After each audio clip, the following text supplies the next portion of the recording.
साईनाथ तेरे हजारों हाथ, साईनाथ तेरे हजारों हाथ.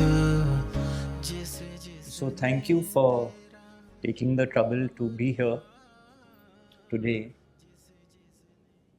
For us, it's a very special day because it marks a milestone on a long journey, which began, I think, during COVID,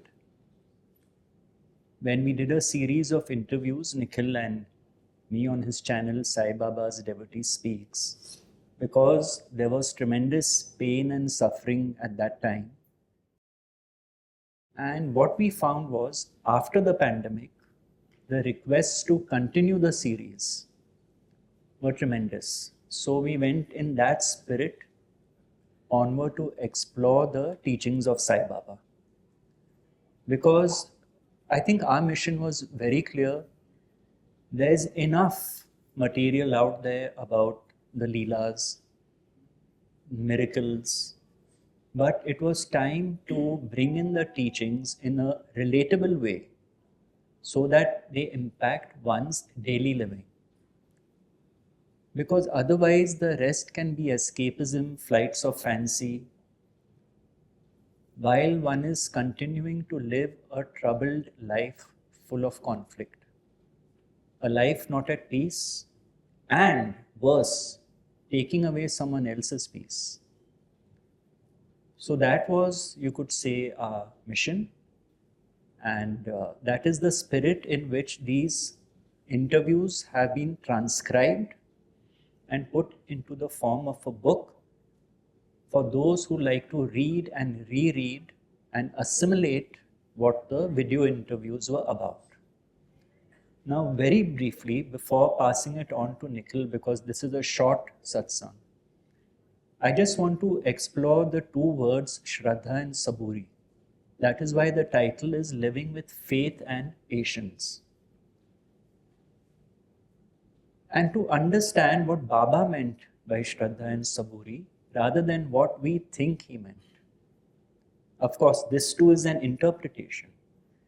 But what I realized was, faith has generally been misunderstood as faith that I will get what I want. And patience has been generally misunderstood as if I am patient, I will get what I want. So in both instances, this ego, the me, wants something and thinks Baba has said, if I have faith and if I am patient, the results are guaranteed. But everyone's experience is not so.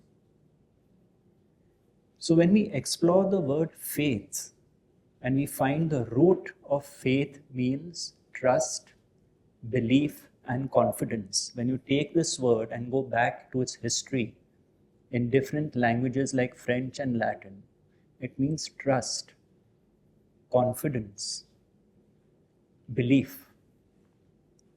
When you go to the root of patience, it means to endure something with calm.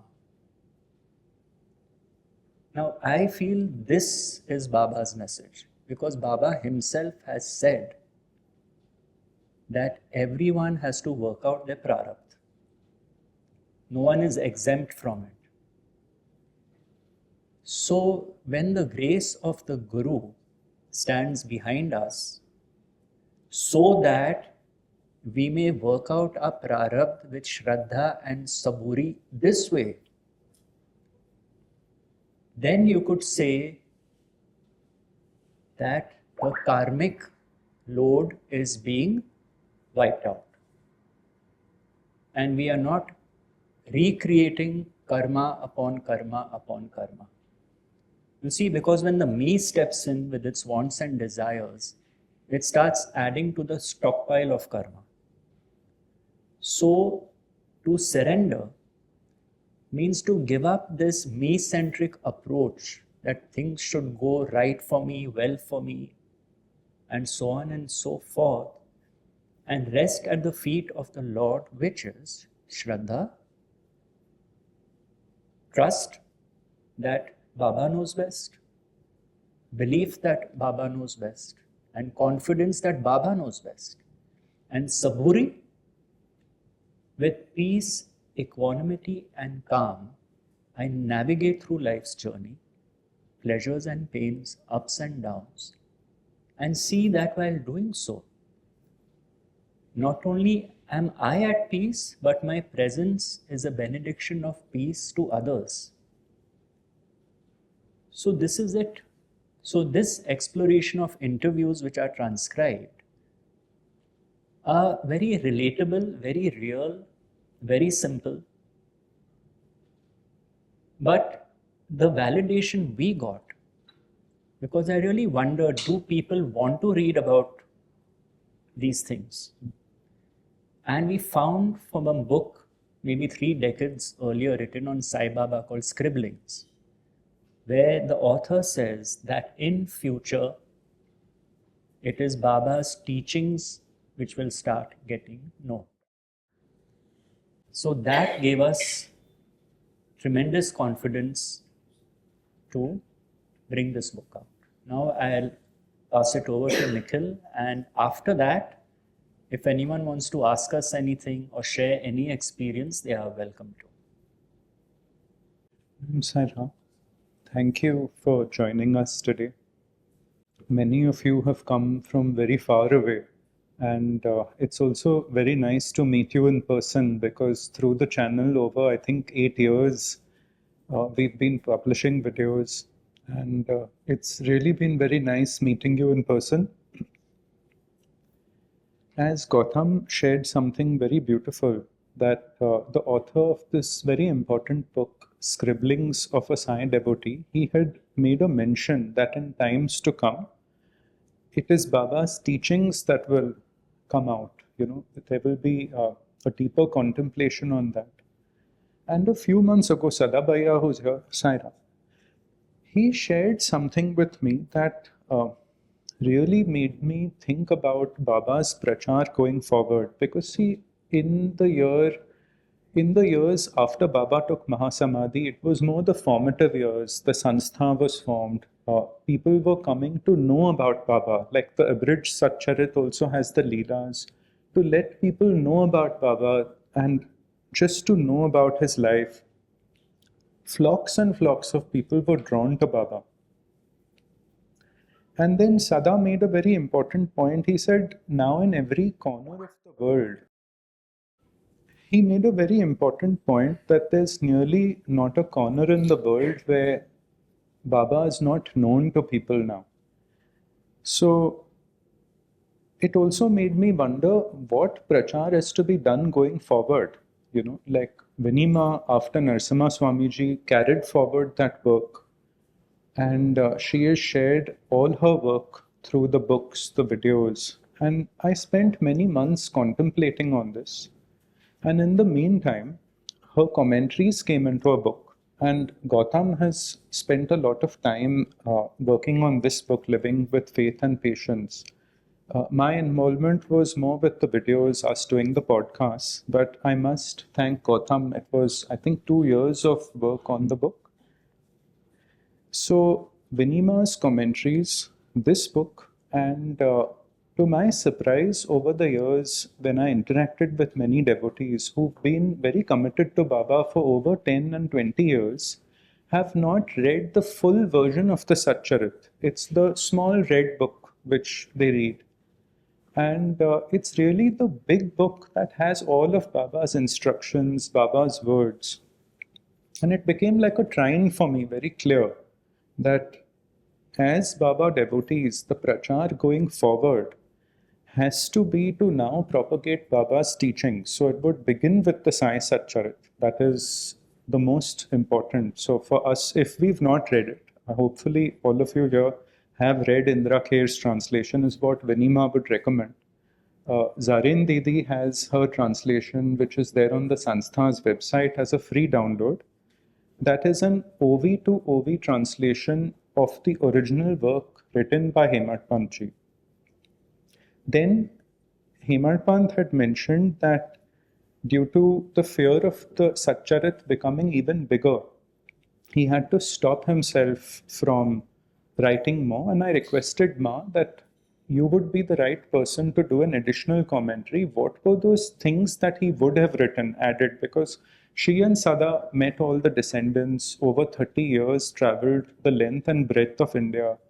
And very kindly during the pandemic, she and Sada made these recordings for us. That series is there on the channel. And after that, that also came into a book. And behind the scenes, as I said, my involvement was not so much, but Gautam published through Jeco. This beautiful book has come.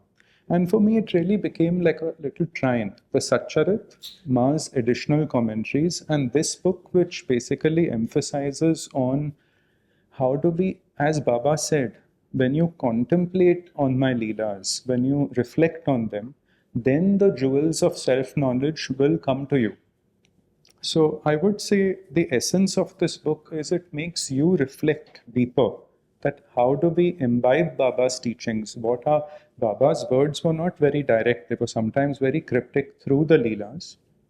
So these talks, a humble attempt through these talks, the writings, are just pointers so that we can dwell deeper and reflect. So again, Gautam, thank you for your time over the years. I think it actually went back even prior to the pandemic, and coming to Goa over the years, giving us so much time. No, it was my pleasure, because I think when something touches one, then we want to share that with others because we have been touched. I mean, whatever everyone here has been touched by, I'm sure they want to share that with their loved ones. So it is just a role, and the more people are impacted by it, the happier we are. See, when something makes a difference in one's daily living, then you know there's something tangible going on. Otherwise, the rest can be anything. But when I know my life has changed, my relationships with people have transformed, my relationship with what happens in my life, pleasure or pain, has transformed, and my relationship with myself has transformed, then we are talking. Then I can say I'm a devotee of Sai Baba. But if I have not touched the depth of the ocean, then these words don't carry weight. So walking the talk, I know for myself where I stand. The rest is conceptual. I may tell the whole world, I may have a room full of Baba's portraits and murtis, which is great. But am I living the teachings? And the only way I know where I can't fool myself is if I find by and by, as life goes on, I am more and more at peace, sukha shanti. Then I know, yes. Because after all, he said, I give people what they want so that they may want what I want to give them. What I want to give them is self-realization. Self-realization is a big word. So how do we simplify it? Peace and harmony. You see, these are qualities of the self. Silence is a quality of the self. The ego, the me, is noise. Either living in the dead past, imaginary future, and judging and condemning the whole world. So silence is a quality of not the ego, but the self. Equanimity, calm, quality of the self. So this recalibration of my life, so that the needle is now pointing to the self, I know for myself where I stand. So I think it's a simple message, timeless, eternal. In that spirit, it is being shared, and hopefully it will do its job.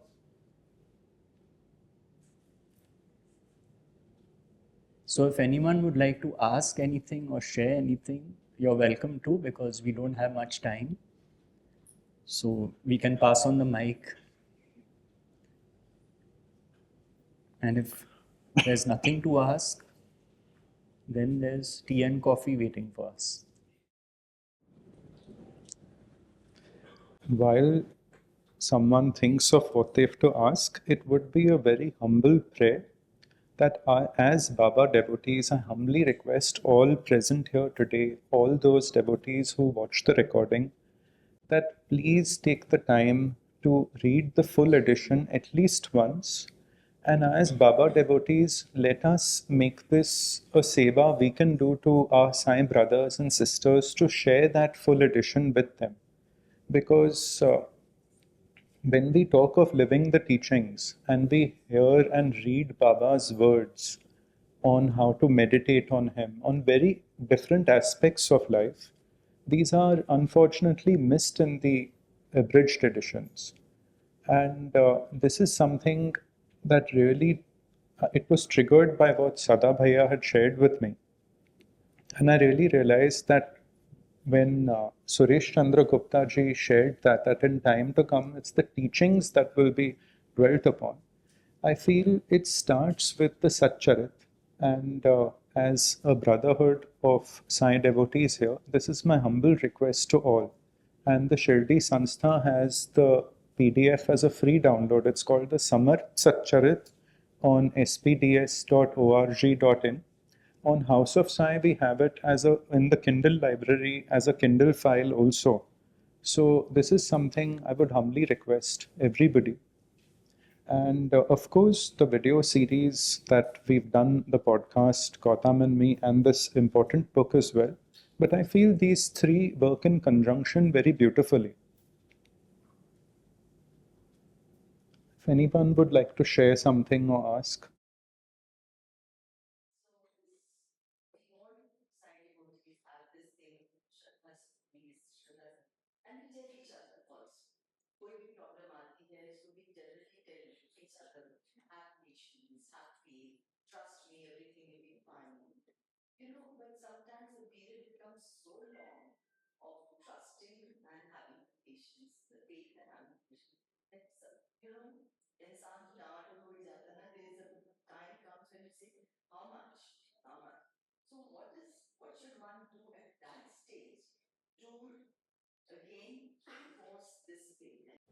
See, my understanding, if I may share, my understanding is that, again, this is a question born of time. I'm looking for a better future. But if we are living in the eternal now, the present moment, I feel Baba's teachings are directed not to the future, because you don't know if you'll get up tomorrow morning. So they are directed to the present moment. So to recalibrate this faith and patience is right here, right now. So if I am suffering, I remember someone came to my spiritual guide with a lot of problems. And the question was, after narrating all their problems, this lady said, why me? Why has God singled me out for so much suffering? He didn't say, faith, patience, Shraddha rakho, Saburi rakho, theek ho jayega. What he replied sounds very harsh, but trust me, it created a total transformation in her. He told her, after a pause, after she finished her story and said, why me? He looked at her and said, why not? And she was shocked. He said, how do you know God's will? How can a created object know the will of the creator subject? How can a painting know why its painter painted it? Can the painting ask the painter, why did you create me? So you see, when these why questions drop and these future-oriented questions drop, because we assume in a very arrogant way that we are going to live a long life. So when this is understood in the light of clarity, the question drops. It is not that you get the answer, the question drops. That to me is surrender. It is when someone like Jesus on the cross cries out in pain and says, "Why hast thou forsaken me out of all people? I am being crucified." But immediately after that, he says, "Not my will, O Lord, but thine be done." So that is the annihilation of the me. So we as the ego are thinking in time. It is this me with its load that itself has to drop, not the problems of the me.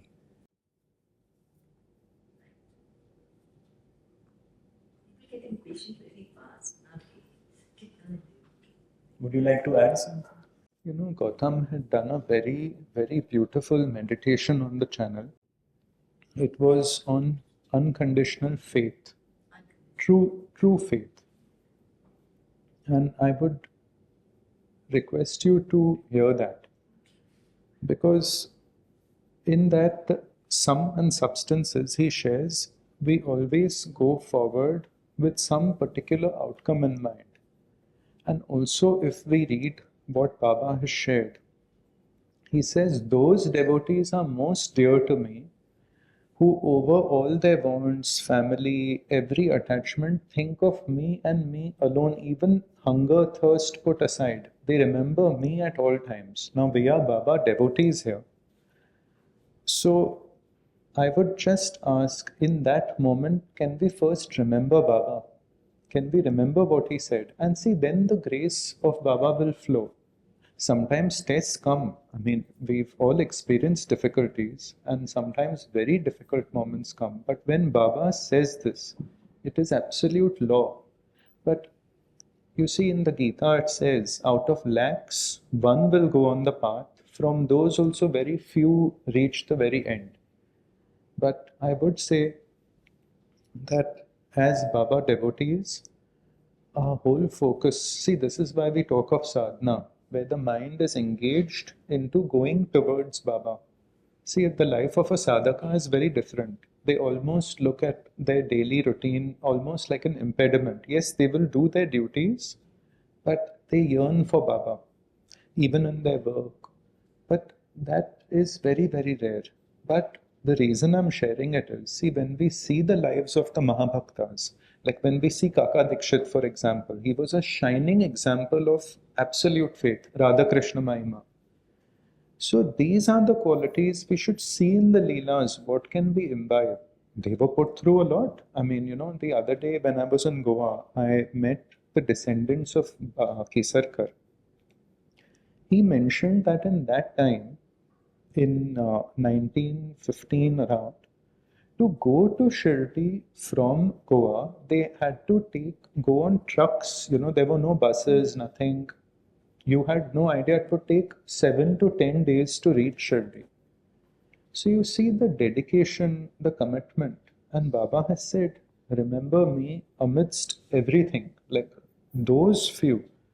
So I feel, yes, on a practical front, a non-devotee coming and asking you something, my first thing is, first you live that patience, that will emanate through you. Then people may come and say, there's something about you, you know, like I feel calm in your presence. So you become an embodiment of that first. But as devotees, I would always remember what Baba has said.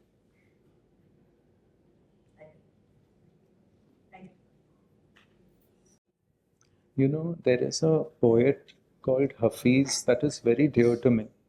He shared, and this line has been in my heart since many years. I feel the essence of Baba's love comes in this. He says, after all these years, the sun never says to the earth, you owe me. Look at what happens with a love like that. It lights up the whole sky. Yeah, but that quote to be really understood means, do you realize that the person who you love the most and the person who pushes your buttons the most is made by the same source? Yes. That is to live the teaching. That is unconditional love.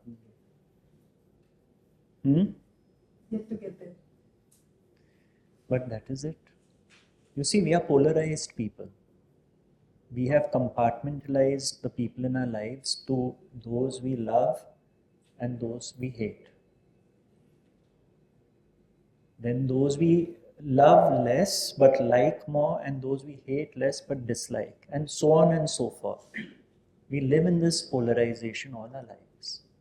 Unconditional love is to rise above the polarities, to see that everyone is playing out their script, their blueprint.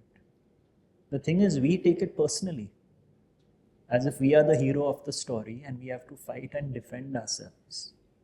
But when we just see this is the Leela, the one divine consciousness is functioning through everyone, then this unconditional love comes knocking at the door. Then you will find that even the person who has troubled you, a silent blessing rises in your heart for them. Because ultimately, as the Buddha said, samsara is dukkha. Everyone is suffering in some form or another. No one is exempt from it. Nirvana is shanti.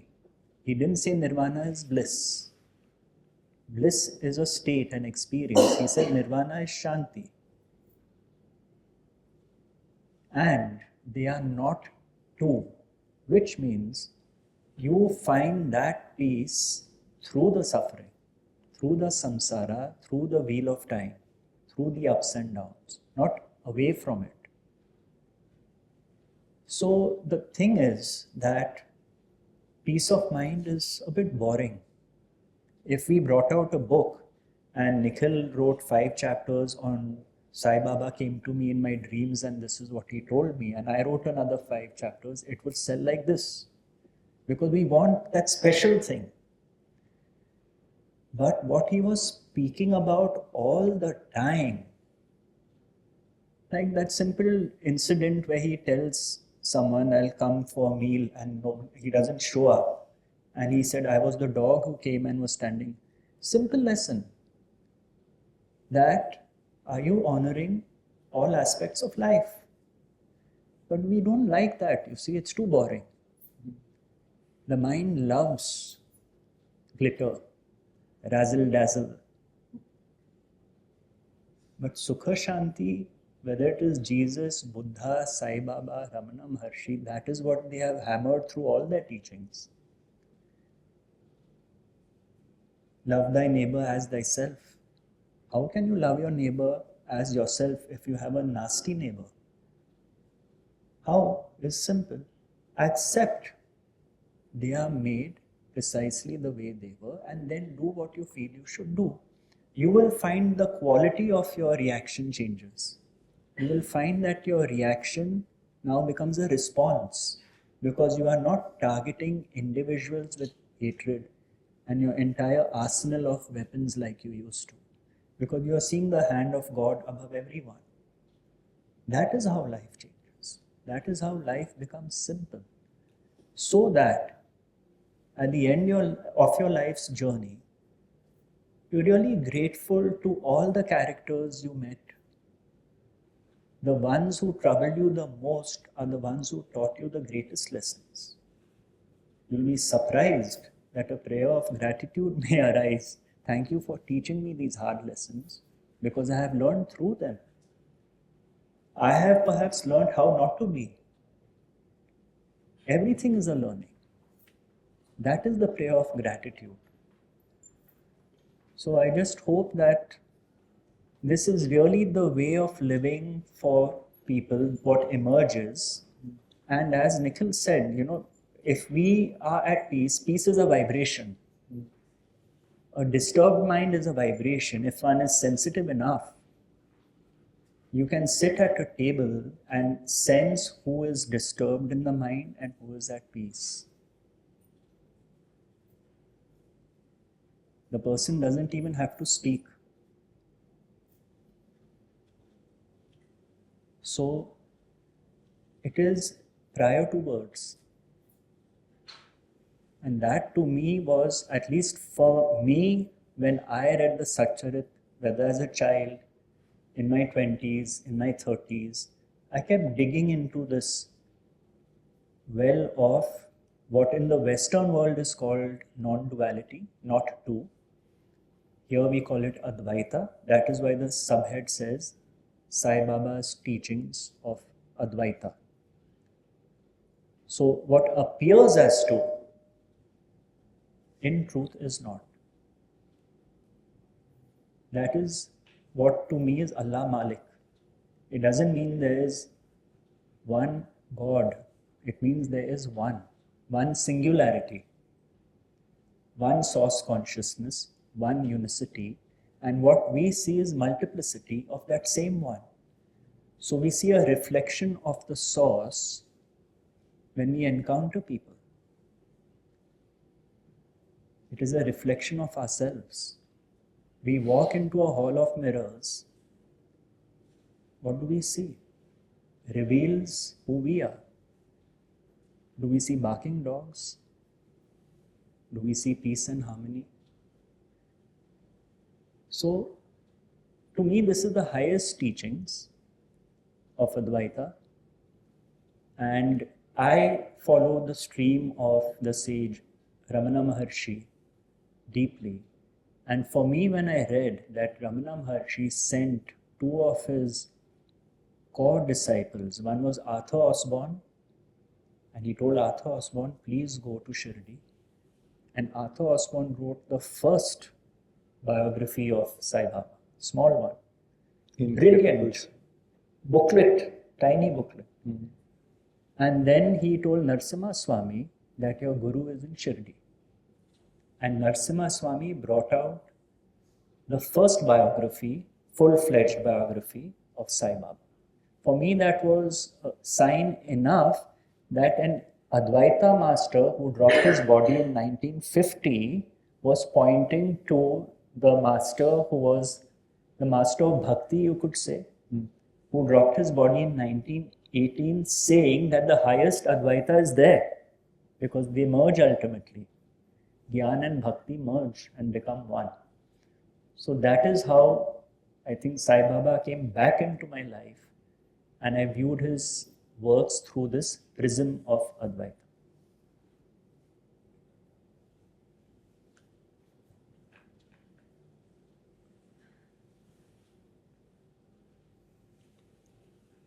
May I add something?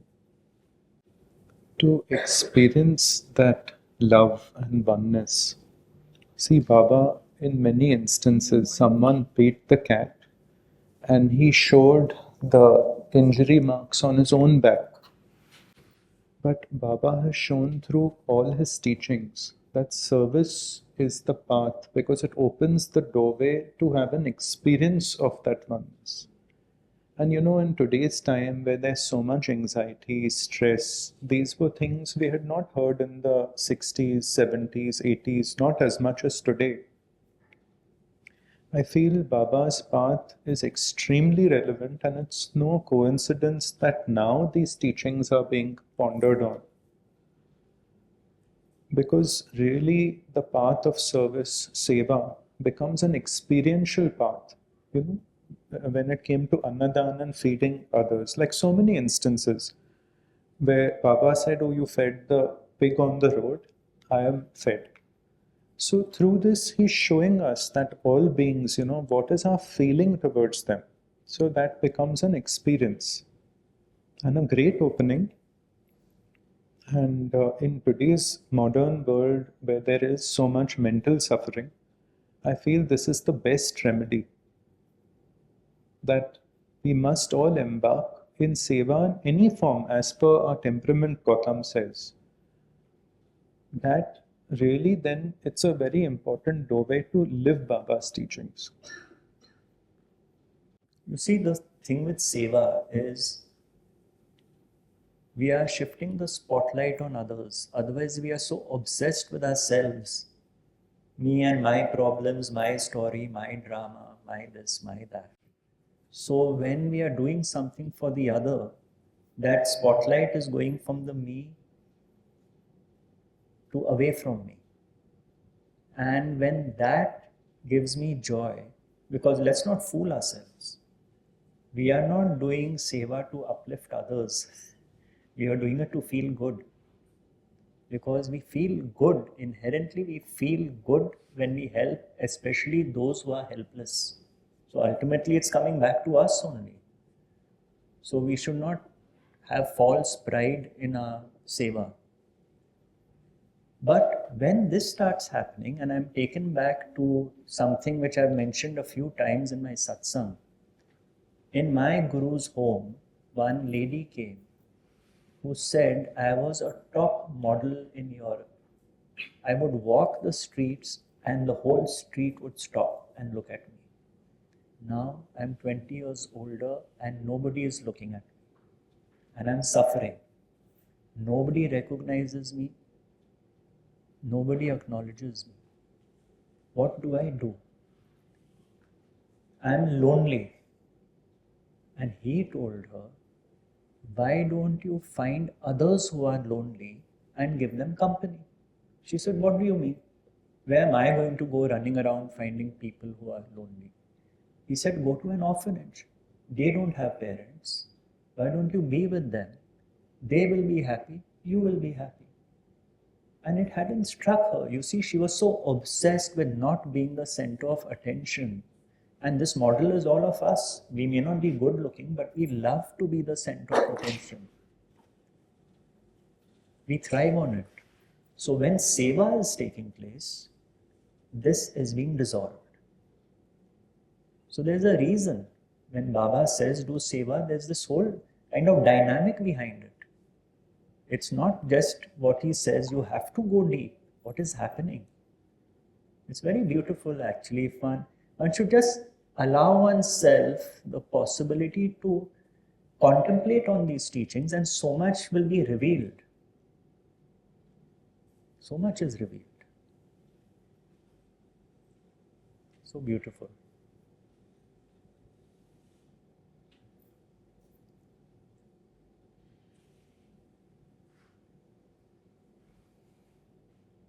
And one question I would like to ask, Nikhilji, how was your journey from where you started? You had a sister that then once the Baba's journey started in your life, from where you were and now, how was your experiences of understanding or the change of patterns? How it was for you psychologically or emotionally in the relationships in daily living? How it was for your journey, like from there till I don't know how many years, but it was quite a bit.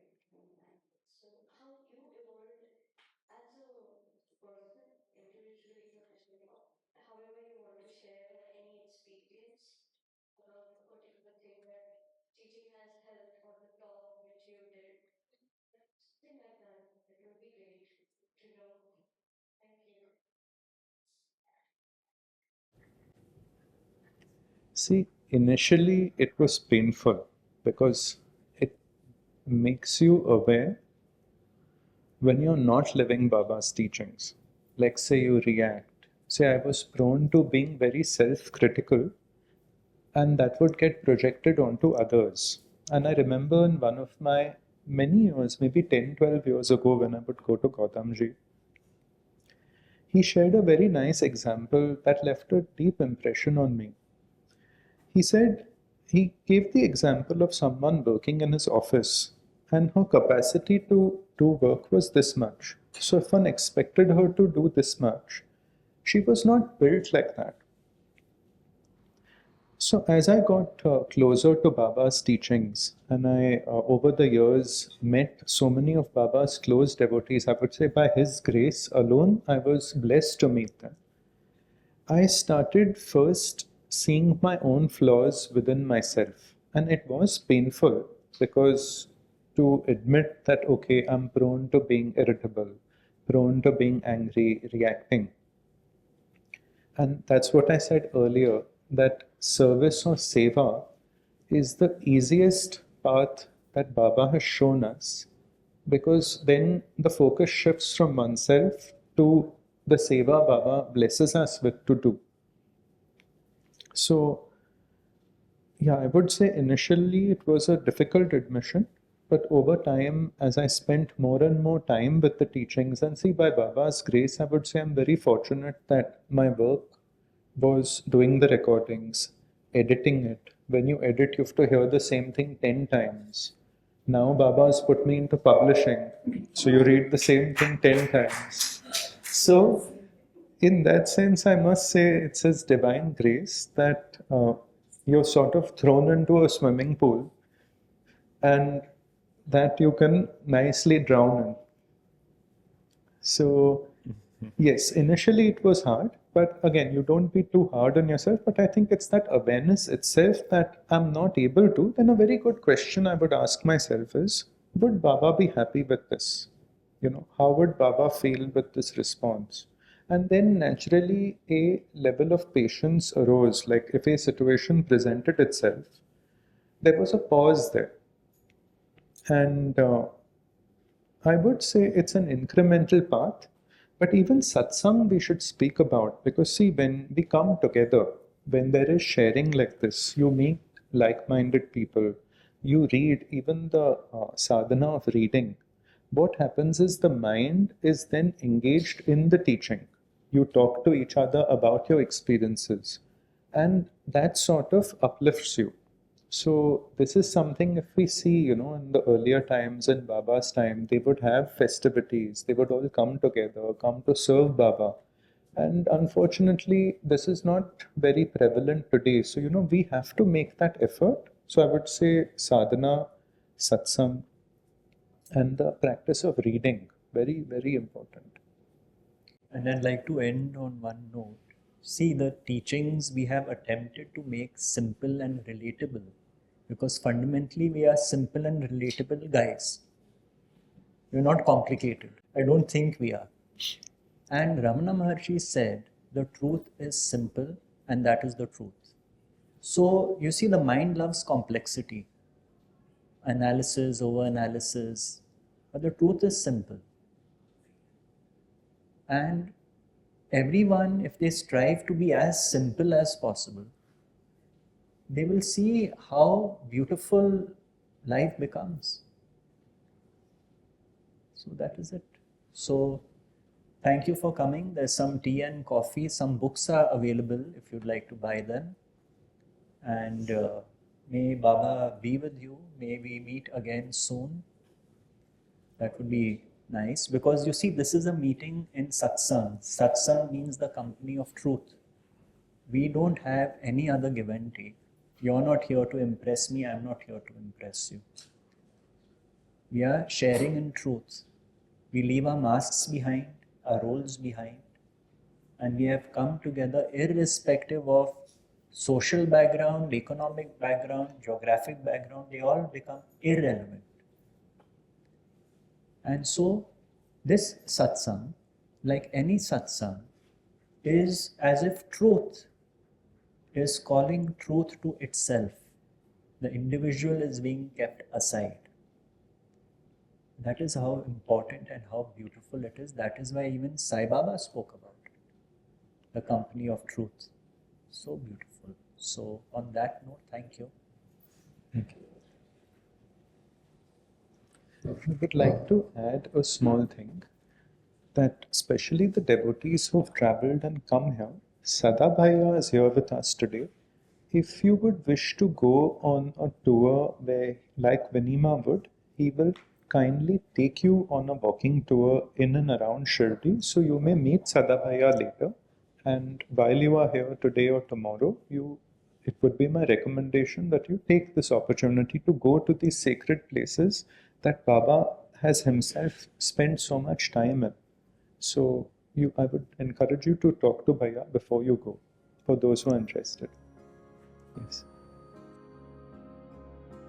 Sainath तेरे हजारों हाथ, साईनाथ तेरे हजारों हाथ, जिसने तेरा नाम लिया, जिसने तेरा नाम लिया, तू हो लिया उसके साथ। साईनाथ तेरे हजारों हाथ, साईनाथ तेरे हजार